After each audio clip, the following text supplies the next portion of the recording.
The G7 agreement on a minimum global corporate tax rate of at least 15% arrived with great fanfare at the weekend. But is it all it's cracked up to be?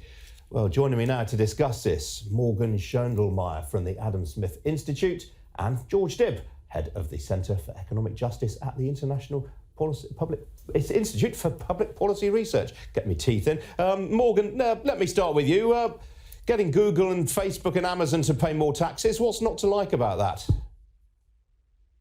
The issue here isn't really about tax. It's about international jurisdiction over sovereign powers. This is about the UK having the ability to set their tax rates how they wish. What we're seeing here is the US using their considerable soft power to ensure that they don't lose out when they go to raise their corporation tax. So the US is really just exerting power over the entire global tax system so that they don't have to compete.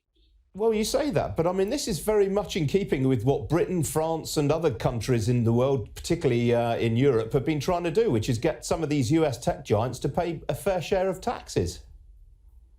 And that's right. And when the UK and France and other countries in the EU tried to do that, the US threatened them with sanctions. So we know that this isn't about paying tax. This is about the US trying to get their domestic policy underwritten by foreign countries. George, what do you make of that? Well, I think the argument that this globally agreed minimum corporation tax will harm UK sovereignty, it really is a false one. At the moment, the UK has no sovereign ability to tax these companies because they're able to offshore their profits to the Cayman Islands, to the British Virgin Islands, to Bermuda, and not pay any tax at all. So actually getting a global agreement that tackles the ability of companies to shift their profits overseas is an increase in our sovereignty. It's also totally false to say that a multilateral agreement on this is a backward step or some kind of cartel. We regularly make multinational agreements on trade deals to multilaterally remove tariffs. And this is pretty standard practice. It's a real step forward in terms of ensuring a fair tax system for companies around the world. And right now, if you're a small or medium company or a high street shop, you have to fight on an unfair playing field against these multinational companies who are able to move their taxes around in this way. And that's just really unfair. UK citizens and businesses will benefit from a fairer tax system. OK, well, I mean, no one said life was fair, George. I mean, what's wrong with allowing countries like Ireland to set a very low tax rate if they want to? I mean, that's down to them. I mean, there is a point to what Morgan is saying here.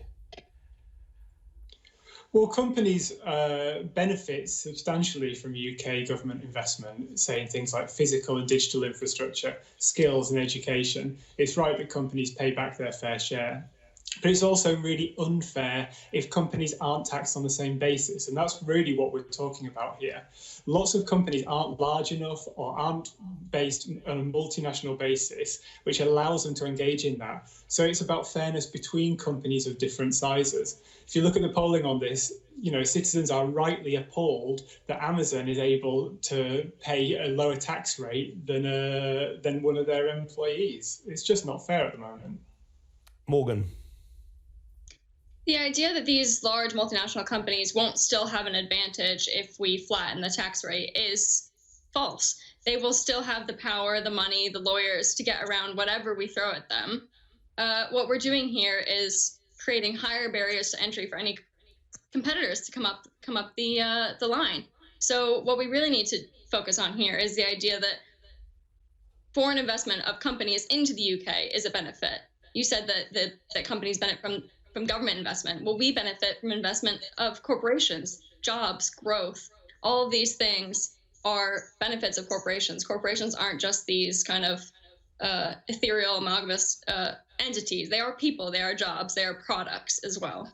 Sure, but Morgan, I mean, if you look at Amazon's business in the UK, I mean, that business has been built very largely on the road infrastructure that's been paid for by generations of British taxpayers. I mean, it's scandalous, the lack of taxes that they've been paying over recent years when you look at their sales.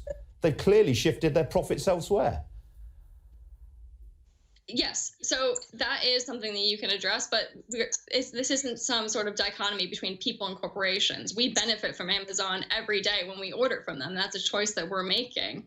This isn't some sort of one-sided agreement here.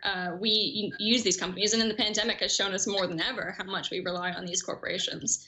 And putting up barriers to entry for any sort of competition is just going to raise prices and make it harder for us to access these goods as consumers. George, what do you make of that? That's a fair point. I mean, if you do raise taxes, you do raise entry barriers to an extent. Well, I think what we really want, and what the Adam Smith Institute claims to be in favour of, is the fair reward for innovation, for risk-taking, for investment. And as long as companies within the UK are taxed on a very different basis, we're not getting that.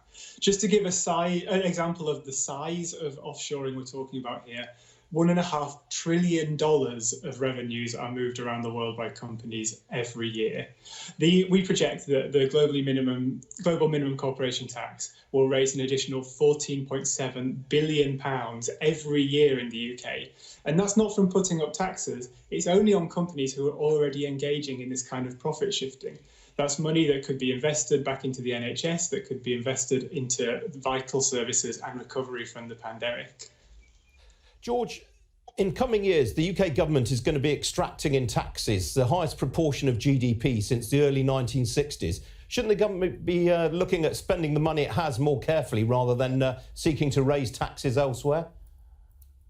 Well, the UK will still have the lowest headline rate of corporation tax within the G7. We still remain incredibly competitive on taxation. What yesterday's agreement will actually mean, though, is we will be ending the race to the bottom on corporation tax and instead kickstarting a race to the top on wider things, which mean that companies want to invest in the UK. Those are the kind of things that also tend to benefit citizens too.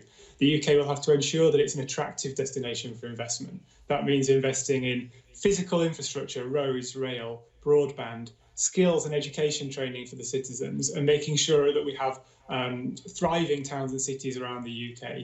Those are all things that companies want to see when they decide where to invest and where to base their business. And it's what people want to see as well in the UK. As long as company... OK, George, we've got to leave it there. George, Morgan, good to talk to you this morning. Thank you.